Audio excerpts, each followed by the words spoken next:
सतीश दिल्ली के एक सरकारी अस्पताल की एम्बुलेंस चलाता था। 1 महीने उसकी दिन की शिफ्ट रहती और 1 महीने रात की।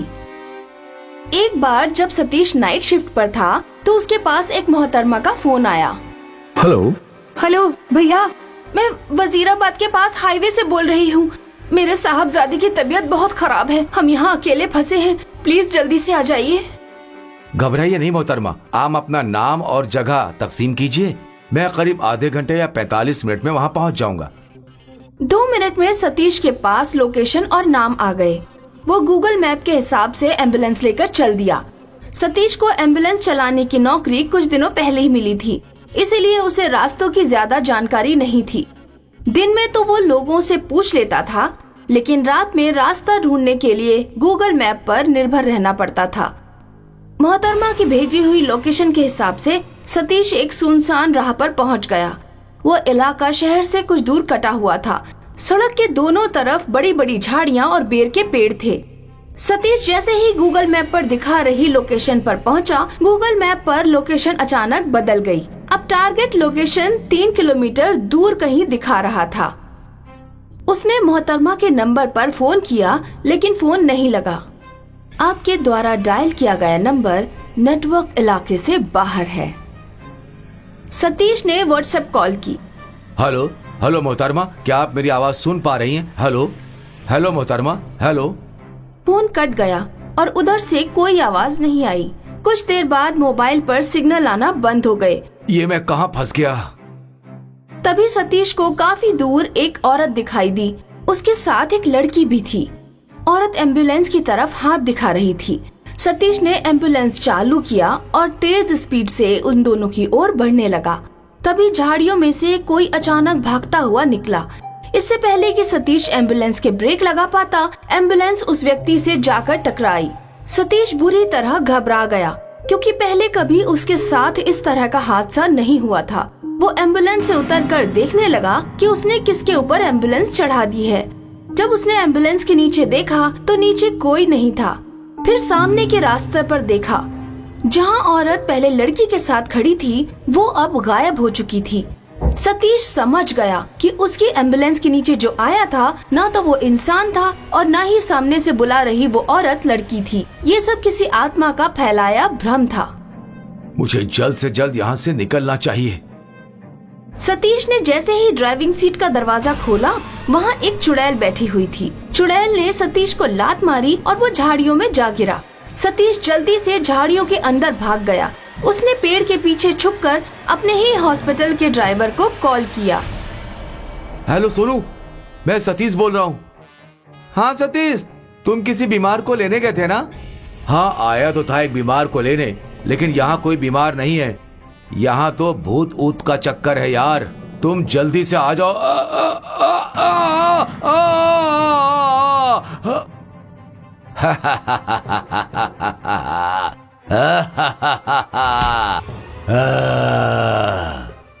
हेलो सतीश, क्या हो रहा है वहां पर? सतीश क्या हुआ? मेरी आवाज सुन पा रहे हो? हेलो सतीश। एम्बुलेंस में एक ट्रैकर लगा होता है। सोनू ट्रैकर से ट्रैक करते हुए अपनी बाइक से सतीश को ढूंढने निकला। करीब 20 मिनट के बाद वो लोकेशन पर पहुंच गया। एम्बुलेंस चालू थी और उसका सायरन बज रहा था। सोनू ने सबसे पहले दरवाजा खोलकर ड्राइविंग सीट देखी। वहां पर कोई नहीं था। उसने पीछे जाकर दरवाजा खोला। पेशेंट को लेटाने वाली सीट पर सतीश की लाश पड़ी थी। उसके माथे पर काला गहरा निशान था। 2 महीने हो गए, पर पुलिस को सतीश की मौत का कारण समझ नहीं आ रहा था। कुछ रोज के बाद सोनू ने उसी रास्ते पर एक और हादसे के बारे में अखबार में पढ़ा। हादसे में प्राइवेट एम्बुलेंस का ड्राइवर मारा गया था। सोनू ने हादसे के आसपास पूछताछ की तो उसे एक बुजुर्ग के बारे में पता लगा, जिसने उस लोकेशन का राज बताया। 1 साल पहले यहाँ से कुछ दूर वजीराबाद में एक खातून अपनी लड़की के साथ रहती थी। खातून की लड़की डिप्रेशन का शिकार थी। एक रात उसने जहर खा लिया। खातून ने तुरंत एम्बुलेंस पर फोन किया। एम्बुलेंस ड्राइवर हॉस्पिटल से ठीक समय पर निकल गया था, लेकिन वो राह में एक जगह शराब पीने के लिए रुक गया। ड्राइवर द्वारा की गई देरी के कारण लड़की की मौत हो गई। वो लड़की ही उस खातून की दुनिया थी। उसने लड़की के मरने पर फांसी लगाकर आत्महत्या कर ली। उस खातून की आत्मा ही अक्सर एम्बुलेंस के ड्राइवर को फोन करके यहाँ बुलाती है और उसे इंतकाम लेती है। अमित अपने वालिदैन के साथ देही इलाके में रहता था। अमित के बाबा जान शब में शहर के मुर्दा घर में चौकीदारी करते थे। एक शाम में 2 बजे अमित का फोन बजा। हाँ बाबा जान। बेटा तू जल्दी से मोटरसाइकिल से मुर्दा घर आ जा, बहुत अजीब चीजें हो रही हैं, मुर्दे जिंदा हो गए। हाँ आजा बेटा आजा। Hello hello hello. क्या हुआ बेटा? माँ, बाबा जान के साथ मुर्दा घर में कुछ अनहोनी हो रही है, मैं वहीं जा रहा हूँ। बेटा अपना ख्याल रखना। अमित जब मुर्दा घर पहुँचता है तो देखता है कि दहलीज पर उसके बाबा जान की लाश पड़ी है। अमित के बाबा जान की लाश है, लेकिन पोस्टमार्टम में डॉक्टर्स अमित के बाबा जान की मौत की वजह नहीं जान पाते। मैंने ऐसा केस पहले कभी नहीं देखा। उनके जिस्म पर कोई निशान नहीं, लगता है कि उन्होंने खुदकुशी की है। अमित के बाबा जान की बेवक्त मौत की वजह से अमित को वो नौकरी मिल जाती है। बेटा तू मुर्दा घर की चौकीदारी मत कर, वहाँ नाइट शिफ्ट करनी होती है। तेरे बाबा जान की तरह अगर तुझे भी कुछ हो गया तो मैं किसके सहारे जिंदगी गुजारूंगी? डॉक्टर और पुलिस बाबा जान की मौत की वजह नहीं जान पाए। मैं वहाँ नौकरी फाइज हुआ हूँ, पता करके रहूंगा कि बाबा जान की मौत की वजह क्या थी। अमित अपने बाबा जान की तरह मुर्दा घर में चौकीदारी करने लगा। अमित अक्सर देखता कि रात में 2 डॉक्टर्स ऑपरेशन रूम में पिए हुए बाहर निकलते। वो अक्सर अमित को बज में बुलाते थे। अरे चौकीदार साहब, कभी कभी हमारे साथ भी महफिल की रौनक बना लिया करो। नौ बिस्मिल्लाह, मैं शराब नहीं पीता। कभी कभी डॉक्टरों के साथ एक बाबा भी आता था। एक दिन अमित दरवाजे पर कान लगाकर ऑपरेशन रूम की बातें सुन रहा था। बाबा, उन खवातीनों की रूह को आपने ठीक से पोस्टमार्टम तो कर दिया ना?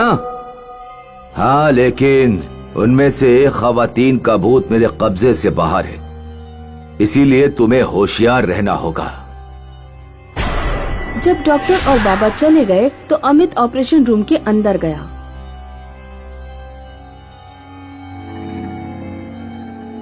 एक भूतनी अमित के पुष्ट पर लद गई और उसका गला घोटने लगी। जिंदा नहीं छोड़ूंगी तुझे,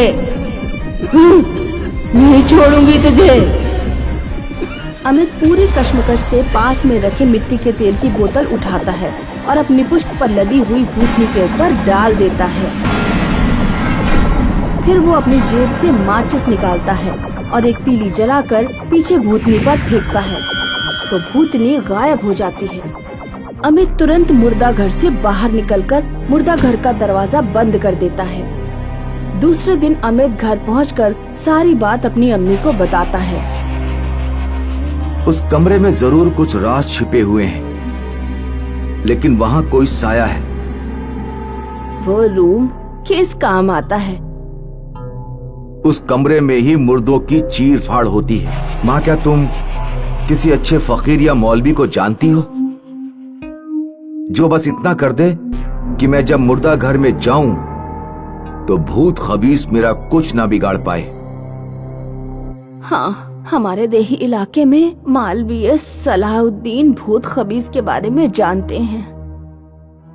उस रात अमित सलाहुद्दीन मौलवी की दी हुई अंगूठी पहनकर मुर्दा घर पहुंचता है। वो मुर्दा घर के अंदर जाता है तो देखता है कि बाबा दुआ पढ़ रहा है। पास में दोनों डॉक्टर्स बैठे हैं और जमीन पर एक खवातीन का जिस्म पड़ा है। अमित, तुम यहाँ क्या कर रहे हो? बाहर जाओ यहाँ से। यहाँ ये सब क्या हो रहा है? ये सब तेरे इल्म से परे है, निकल यहाँ से बाहर। तेरा अब्बा फिर भी समझदार था, लेकिन तू तो बिल्कुल बेवकूफ है। तभी अचानक खवातीन का जिस्म खड़ा हो जाता है। पास की अलमारी में ऑपरेशन के रखे सामान से खवातीन का भूत बाबा के गले में कैंची पेवस्त कर देता है। बाबा जगह पर ही मर जाता है। दोनों डॉक्टर कमरे के बाहर भागते हैं, लेकिन दरवाजे बंद हो जाते हैं। कहाँ भागोगे कमीनों? खवातीन का भूत दोनों डॉक्टरों का गला पकड़ लेता है और गला घोंटकर मार देता है।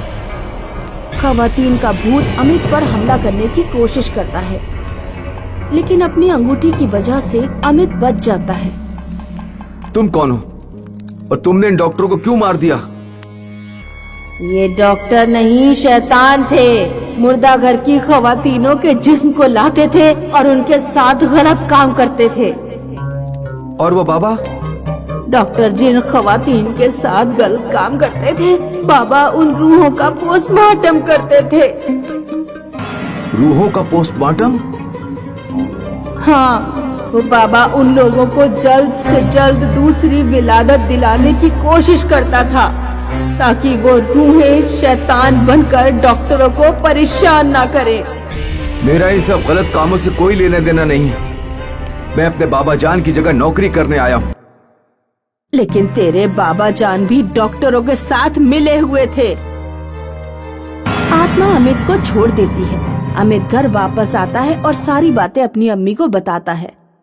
किसी ने ठीक ही कहा है, सबको अपने कर्मों का फल यहीं भुगतना पड़ता है। तेरे बाबा जान ने गलत काम किया, लगता है इसीलिए उनकी इस तरह से मौत हुई।